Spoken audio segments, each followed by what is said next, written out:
విద్వేష రాజకీయాల్లో BJP BRS ఒకటే. BJP Rahul గాంధీని టార్గెట్ చేస్తే బీఆర్ఎస్ రాజీవ్ గాంధీ విగ్రహాన్ని టార్గెట్ చేసింది. బీఆర్ఎస్ తెలంగాణ తల్లి విగ్రహంలో తెలంగాణ బిడ్డల రూపం లేదు, కేసీఆర్ బిడ్డ రూపమే ఉంది. తెలంగాణ సగటు మహిళకు ప్రతిరూపంగా ఉండేలా తెలంగాణ తల్లి విగ్రహాన్ని రూపొందించి సచివాలయంలో ప్రతిష్ఠిస్తాం మంత్రి సీతక్క. బీజేపీ పుట్టుకనే విధ్వంసకరమైనటువంటి ఆలోచనతో పుట్టినటువంటి పార్టీ.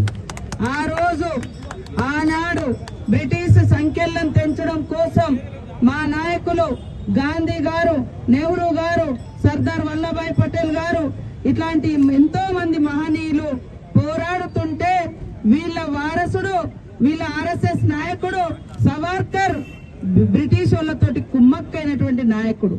ఈ రోజు దేశానికి స్వతంత్రం తెచ్చినటువంటి గాంధీ గారిని చంపినటువంటి పార్టీ వారసత్వం ఎవరిదంటే గాడ్సేల వారసత్వం ఉన్నటువంటి పార్టీ బీజేపీ పార్టీ. గాంధీ వారసత్వం ఉన్నటువంటి పార్టీ కాంగ్రెస్ పార్టీ. అందుకనే ఈ దేశము, ఈ రాష్ట్రం, ఈ ప్రజలు ఆలోచించాలి.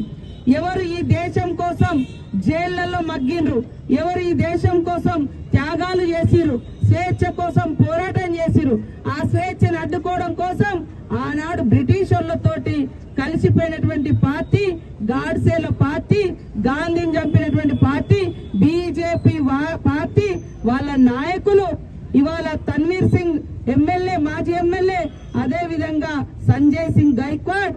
అత్యంత దురదృష్టకరంగా రాహుల్ గాంధీ గారు పేదల కోసం పోరాడుతున్న నాయకుడు.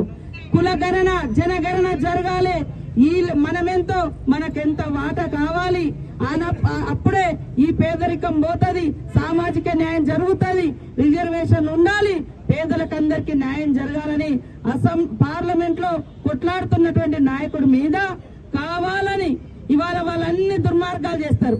వాళ్ళ గురించి మాట్లాడితే దేశం పరువు పోయిందని. అరే ఆర్ఎస్ఎస్ గురించి మాట్లాడితే ఆర్ఎస్ఎస్ అనేది ఒక సంస్థ, మీ బీజేపీ సంస్థ.